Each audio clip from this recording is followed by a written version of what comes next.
ছোড়া যে কোন থেকে আলো ধুয়ে পাওয়া যায় না, মাঠে সব ধান গালা ডুবে গেল, কাটান গালা যে কাটাইবে কি করবে, কোন থেকে ছিলে জামাত ইসলাম করে বেড়াচ্ছিস, জামাত ইসলাম থেকে খাই দিবে। এই শুন, আজ তোকে মানা করনু, এরপর থেকে তুই যদি বাংলাদেশ জামাত ইসলামের প্রোগ্রামে যাই তোকে বাড়ি থেকে বের করে দেবো। না না শুনো, তুমি আমাকে বাড়িতে থাও আর না থাও, বাংলাদেশ জামাত ইসলামের যদি প্রোগ্রাম থাকে আমি যাবই না, কেউ আটকাতে পারবে না। আর এই বাংলাদেশ জামাত ইসলাম সম্পর্কে তোমার যদি ধারণা থাকতো তুমি জীবনে এ কথা কইতে পারতেন না। তোমার যতই কাজ থাকতো তুমি সবকিছু ফেলে দেবো, ওই প্রোগ্রামে তুমি যেতে না। হ্যাঁ হে, জামাত ইসলাম করে কি লাভ হে, আর লক্ষ্য উদ্দেশ্য কি হে?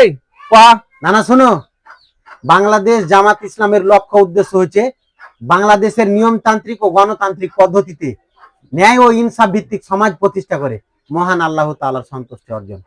নামাজ রোজা হজ যাকাত করি তাহলে তো আল্লাহ সন্তুষ্ট অর্জন হয়ে গেল, আল্লাহ তো আদি রাজি খুশি হলো। এটা আমাদের ইসলাম করার কি দরকার?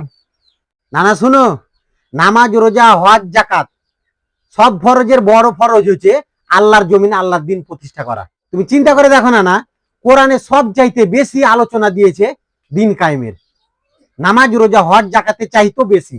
হ্যাঁ হে, আমার তো আসলে জ্ঞান ছিল না, ধারণা ছিল না এটার উপরে। তুই যে এত সুন্দর কথা জানিস বা শিখেছিস আমি তো জানি না। হে, জালসাতে শুনেছিনু এক হুজুরে ওয়াজ করছিল, আব্দুল্লাহ বিন ওয়াবাই সুলুল আমাদের প্রিয় নবী হযরত মুহাম্মদ সাল্লাল্লাহু আলাইহি সাল্লামের পিছনে নামাজ পড়া সত্ত্বেও সে জাহান্নামী। এর কারণ হচ্ছে সে আল্লাহর জমিনে আল্লাহর দিন প্রতিষ্ঠিত হোক এটা কিন্তু চাহিনি, সে কিন্তু আবুল আহাব আবু জেহেলের নেতৃত্ব মানত।